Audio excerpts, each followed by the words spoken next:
ये चुनाव के बाद मैंने देखा, मेरे तीसरे कार्यकाल में जितने लोग मुझसे मिलने के लिए मांग कर रहे हैं वो ज्यादातर निवेशक लोग हैं, विश्व भर के निवेशक हैं। वो आना चाहते हैं, भारत में निवेश करना चाहते हैं। ये एक बहुत बड़ा गोल्डन अपॉर्चुनिटी है। मैं राज्य सरकारों से आग्रह करता हूं कि आप निवेशकों को आकर्षित करने के लिए स्पष्ट नीति निर्धारित कीजिए, गुड गवर्नेंस का आश्वासन दीजिए, लॉ एंड ऑर्डर सिचुएशन के लिए उनको भरोसा दीजिए। हर राज्य एक तंदुरुस्त स्पर्धा में आगे आए। राज्य राज्य के बीच निवेशकों को खींचने के लिए स्पर्धा होनी चाहिए, निवेशकों को लिए, ताकि उनके राज्य में निवेशक आएंगे, उनके राज्य के नौजवानों को स्थानीय रूप से अवसर मिलेगा, रोजगार का अवसर मिलेगा। नीतियों में परिवर्तन लाना चाहिए तो ग्लोबल रिक्वायरमेंट के अनुसार नीतियों को राज्यों ने परिवर्तित करना चाहिए। लैंड की आवश्यकता है तो राज्यों ने लैंड बैंक बनानी चाहिए। गुड गवर्नेंस सिंगल पॉइंट पर काम करने के लिए राज्य जितने प्रोएक्टिव होंगे, जितने ज्यादा प्रयास करेंगे, जो निवेशक आ रहे हैं वो कभी भी वापस नहीं जाएंगे। सिर्फ भारत सरकार से काम ये होता नहीं है, राज्य सरकारों की बहुत बड़ी आवश्यकता होती है, क्योंकि जो भी प्रोजेक्ट लगने वाला है उस राज्य में लगने वाला है, उसको हर राज्य के साथ रोजमर्रा का काम पड़ता है। और इसलिए मैं राज्यों से आग्रह करूंगा कि जब विश्व पूरा भारत की तरफ आकर्षित हो रहा है, विश्व पूरा भारत में निवेश करने के लिए प्रतिबद्ध हो रहा है, तब ये हमारा दायित्व बनता है कि हमारी पुरानी आदतें छोड़ करके स्पष्ट नीति के साथ हम आगे आए। देखिए, आपको परिणाम अपने राज्य में दिखाई देगा और आपका राज्य भी चमक उठेगा, ये मैं आपको विश्वास देता हूं। साथियों, भारत अपनी बेस्ट क्वालिटी के लिए पहचानी जाए, ये बहुत जरूरी है। अब विश्व के लिए हमें डिजाइन ऑफ इंडिया का क्षेत्र, डिजाइन इन इंडिया, इस पर हमने बल देना है।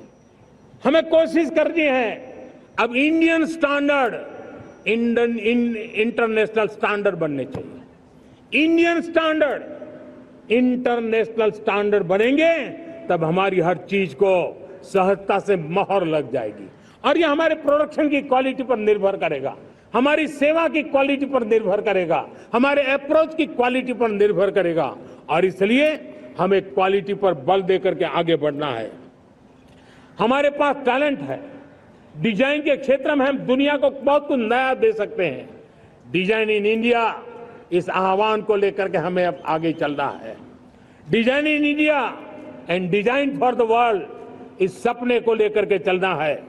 मैं देख रहा हूं गेमिंग की दुनिया का बहुत बड़ा मार्केट खड़ा हुआ है, लेकिन आज भी गेमिंग की दुनिया पर प्रभाव, खास करके उन खेलों को बनाने वाले लोग, प्रोडक्ट करने वाले लोग, विदेशी कमाई होती। भारत के पास बहुत बड़ी विरासत है, हम गेमिंग की दुनिया में बहुत नई टैलेंट को लेकर के आ सकते हैं। विश्व के हर बच्चे को हमारे देश के बनी हुई गेमिंग की ओर आकर्षित कर सकते हैं।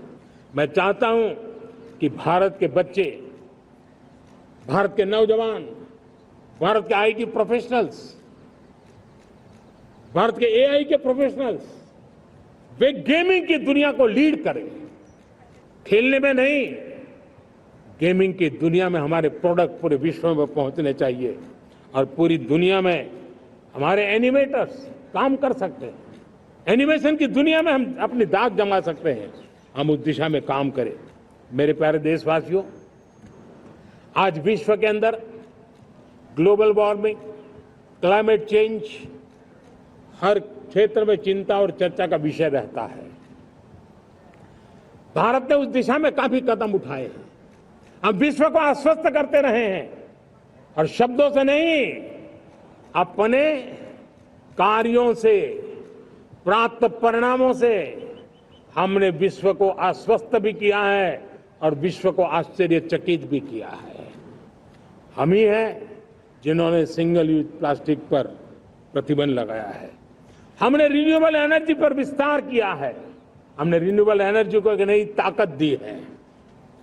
आने वाले कुछ वर्षों में हम नेट जीरो फ्यूचर की ओर आगे बढ़ रहे हैं।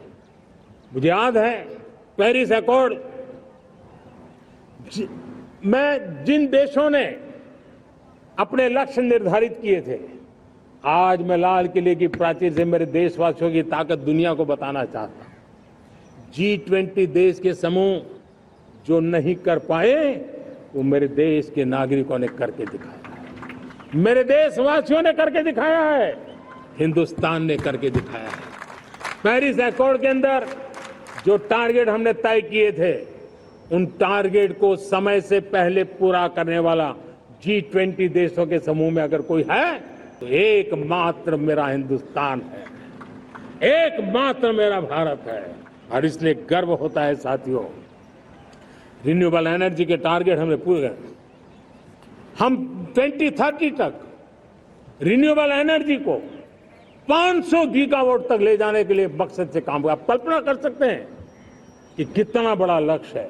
दुनिया के लोग सिर्फ 500 गीगावाट शब्द सुनते हैं ना तो मेरी तरफ ऐसे ऐसे देखते हैं, लेकिन आज मैं विश्वास से कह रहा हूं देशवासियों को कि इस लक्ष्य को भी हम पूरा करके रहेंगे और ये मानव जाति की भी सेवा करेगा, हमारे भविष्य की भी सेवा करेगा, हमारे बच्चों के उज्जवल भविष्य की गारंटी बनेगा। हमने 2030 तक हमारी रेलवे को नेट जीरो एमिशन का लक्ष्य लेकर के हम चल रहे हैं। साथियों, पीएम सूर्य घर मुफ्त बिजली योजना उसको एक नई ताकत देने वाली है और ये बदलाव का फल मेरे देश के सामान्य परिवार को मिला, विशेष करके मेरे मध्यम वर्ग को मिलेगा जब उसका बिजली का बिल मुफ्त हो जाएगा। इलेक्ट्रिक व्हीकल उसकी मांग बढ़ती जा रही है। जब पीएम सूर्य घर योजना से वो बिजली उत्पादन करता है सूर्य से तो उसका व्हीकल का प्रवास का खर्चा भी वो कम कर सकता है। साथियों, हम ग्रीन हाइड्रोजन मिशन लेकर के एक ग्लोबल हब बनना चाहते हैं। बहुत तेजी से नीतियां बनाई गई है, बहुत तेजी से उसका इम्प्लीमेंटेशन का काम हो रहा है और भारत ग्रीन हाइड्रोजन एक न्यू एनर्जी की दिशा में हम जाना चाहते हैं। और ये सारे जो प्रयास चल रहे हैं, क्लाइमेट की चिंता तो है ही है, ग्लोबल वार्मिंग की चिंता है, लेकिन इसके अंदर ग्रीन जॉब्स की बहुत बड़ी संभावना है और इसलिए आने वाले कालखंड में ग्रीन जॉब्स का महत्व बढ़ता है तो उसको सबसे पहले कैप्चर करने के लिए मेरे देश के नौजवानों को अवसर देने के लिए और ग्रीन जॉब्स के लिए एक बहुत बड़ा क्षेत्र को बढ़ावा दे रहे हैं। मेरे प्यारे देशवासियों, आज हमारे साथ इस तिरंगे झंडे के नीचे वो नौजवान बैठे हैं जिन्होंने ओलंपिक की दुनिया में भारत का परचम लहराया है। मैं मेरे देश के सभी एथलीट्स को, मेरे देश के सभी खिलाड़ियों को 140 करोड़ देशवासियों की तरफ से बधाई देता हूं और हम नए सपने, नए संकल्प, अत्यंतिक पुरुषार्थ के साथ नए लक्ष्यों को हासिल करने के लिए आगे बढ़ेंगे, ऐसा मैं विश्वास के साथ उनको शुभकामनाएं भी देता हूं। आने वाले कुछ दिनों में भारत के एक बहुत बड़ा दस्ता पैरालंपिक के लिए पेरिस जाने के लिए रवाना होगा। मैं मेरे सभी पैरालंपिक खिलाड़ियों को भी हृदय से बहुत बहुत शुभकामनाएं देता हूं। साथियों, भारत ने G20 को ऑर्गेनाइज किया, हिंदुस्तान के अनेक शहरों में ऑर्गेनाइज किया, 200 से ज्यादा इवेंट किए। पूरे विश्व में G20 का इतना बड़ा व्याप, इतना बड़ा कार्यक्रम कभी नहीं हुआ, इस बार हुआ। इसने एक बात सिद्ध कर दी है कि भारत में बड़े से बड़े काम, कार्यक्रम ऑर्गेनाइज करने की ताकत है। भारत को किसी को भी हॉस्पिटैलिटी का सामर्थ्य भारत में सबसे ज्यादा है।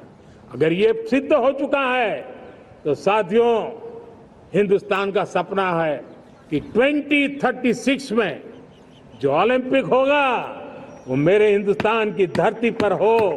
इसके लिए हम तैयारी कर रहे हैं, उसके लिए हम आगे बढ़ेंगे। साथियों, समाज के आखिरी तबके के जो लोग हैं, ये हमारा सामाजिक दायित्व है। अगर कोई पीछे रह जाते हैं तो हमारी आगे बढ़ने की गति कम कर देता है और इसलिए हम आगे बढ़ना चाहते हैं तो भी सफलता तब मिलती है पीछे वाले को भी साथ साथ आगे ले आए।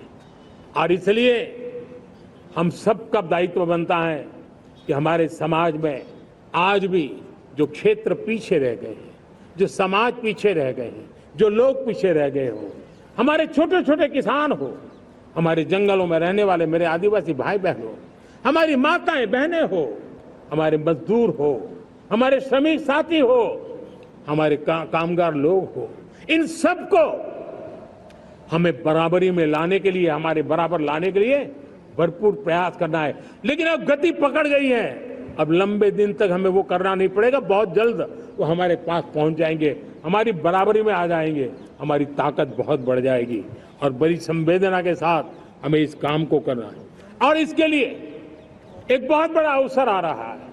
मैं मानता हूं संवेदनशील